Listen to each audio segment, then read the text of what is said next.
Yo guys, what is going on? Alex Pandrea here and welcome back to another magic tutorial. In today's video, I'm going to teach you a very easy self-working card trick that anybody can do. And I've been enjoying performing this in recent times because the spectator does most of the work, so you can sit back, relax, and collect your applause as you know we all like to do. Now, it's important to have some of these self-working tricks in our arsenal because a lot of the times you might be doing routines that are very sleight intensive, so you'll be distracted with things like what the next sleight has to be and where your finger has to go, instead of actually sitting back and concentrating on the performance of your routine. So learning effects like this could be a perfect opportunity to make your magic more powerful. Now, we're gonna go through a few variations of this effect, but just keep in mind that this could be customized and you could take the basic principle of this effect and make it your own. So grab your deck of cards, grab your spectator, and let's get into it. So go ahead, grab your favorite deck. Today I will be using the Sapphire edition of the NOK Luxury V2. They come in 3 colors and they will be available for my birthday. Every year for my birthday we do something special.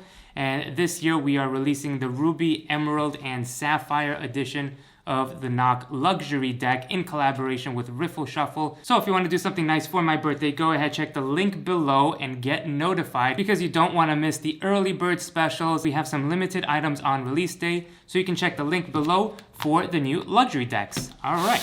Now, the idea of this effect is you start off with 2 locator cards, okay? So whatever they are, jokers, or, you know, I use the queens or the kings, or a pair of cards that will find 2 selections, all right? So 2 selections then have to be made. So if you have 2 spectators, if you have that many friends, that's cool. You can have one person pick one each, or you can just ask the one person that always watches your card tricks, hey, can you remember 2 cards for this one?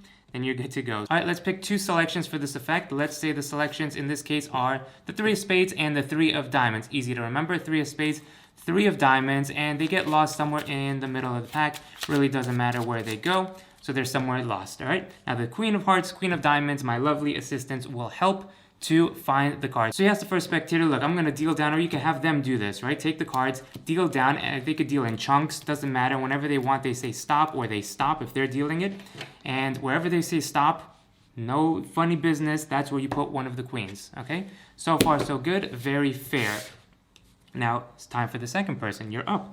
They take the deck, they can deal down, you can do this, and they can say stop, it's up to them. But they do this, and they say stop, maybe about there. You want to take one back? Yes, fine, whatever. The other queen gets placed down exactly where they did say stop, and everything is very fair. You did not do anything at this point besides put the queens somewhere in the center where they said stop. And let's see, we have 2 queens somewhere here next to 2 cards. So we'll take the Queen of Diamonds and the Queen of Hearts with the cards above them.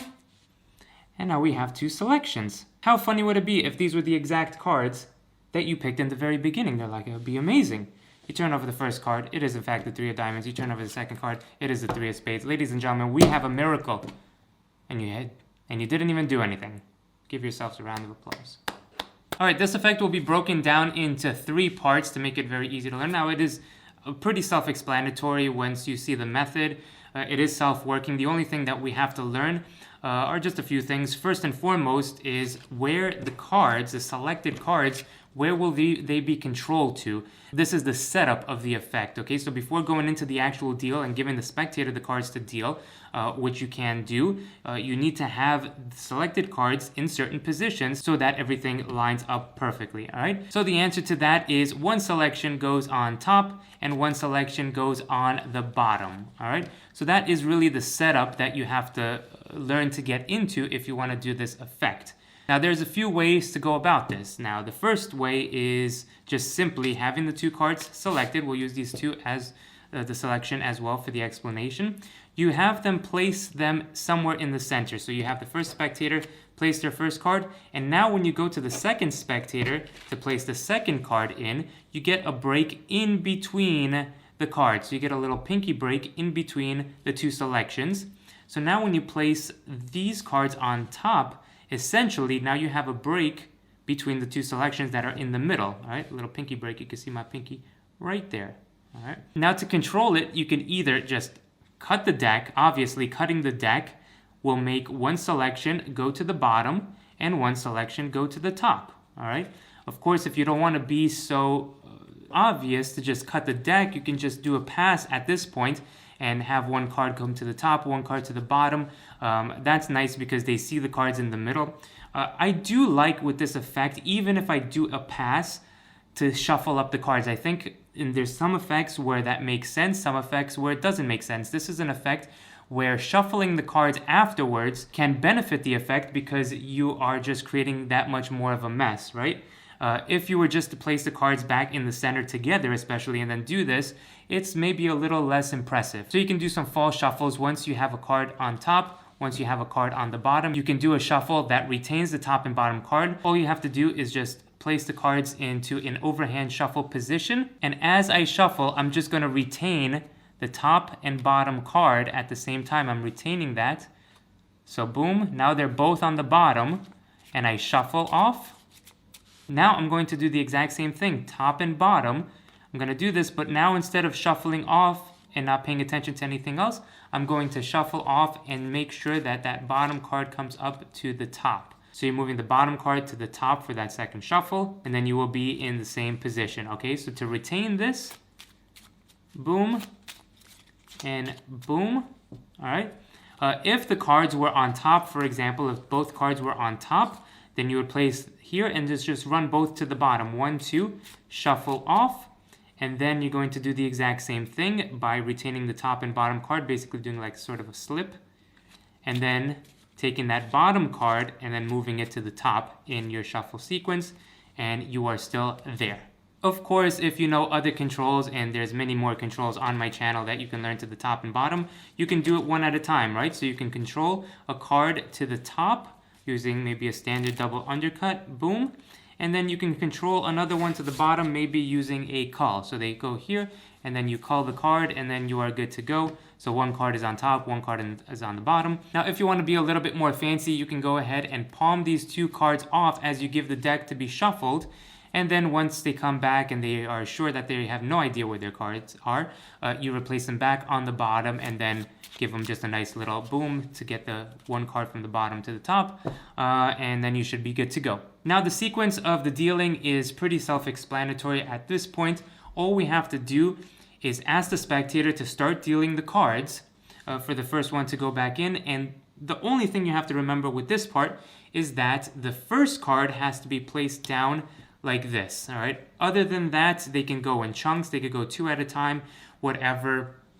But obviously the first card, which is the first selection, has to go onto the table first, and then they can, so, you know, once they deal the first card, you could say, and you can do it in pairs and chunks, it doesn't matter, right? And if you're doing this, you can obviously do that as well. Make sure the first card gets placed back. And when they say stop, you place the first card into there, all right, wherever they say stop. Now this is great because the bottom card is going to be placed now on top of that Queen of Diamonds, okay? So remember that bottom card. Now the bottom selection is placed on the first card being dealt, all right? So boom, that's done, and now you square up. Tell them to pick up the deck at this point. Now they're going to deal down to get that second card in, and now this is great because now the selection is on the bottom, right? Just like we did the last time, but we did that one card, so that now is on the bottom when the deck goes on top. Now that it's on the bottom, they can start doing 2 cards at a time from here. They can do chunks. Doesn't matter. When they feel like stopping, they can stop, place the card exactly where they said stop, and then the rest of the deck with the selection that is on the bottom now goes on top of the Queen of Hearts. Boom. All right?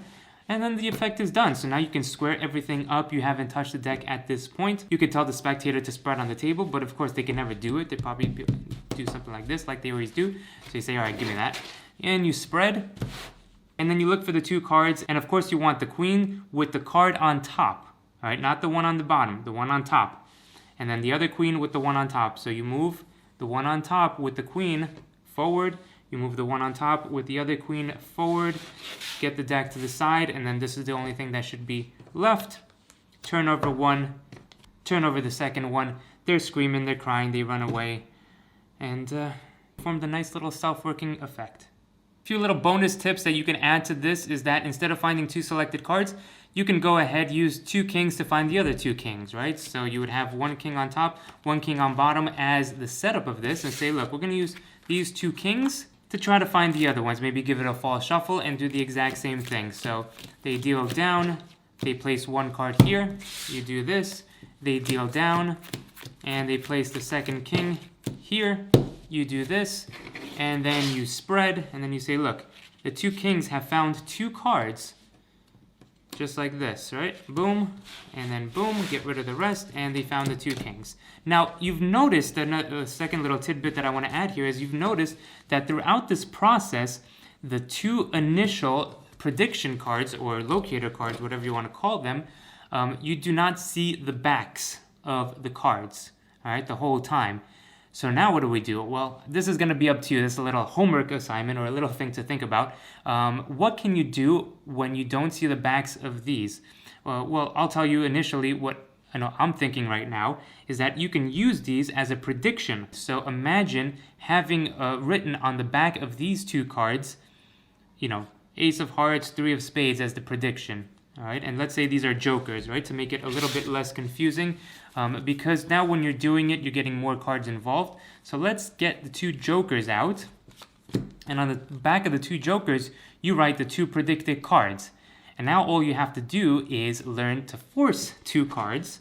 So now we're going to force 2 cards, whatever I said, right? You're forcing the 2 cards that are on the prediction to one spectator, to the other spectator, do the exact same routine, and at the end of the effect, you have boom, boom, oh my god, those are my cards, and you know, wait, I knew that all along, because you see this said King of Diamonds, this said King of Spades, and obviously you're gonna have to do this yourself, figure out which king goes where.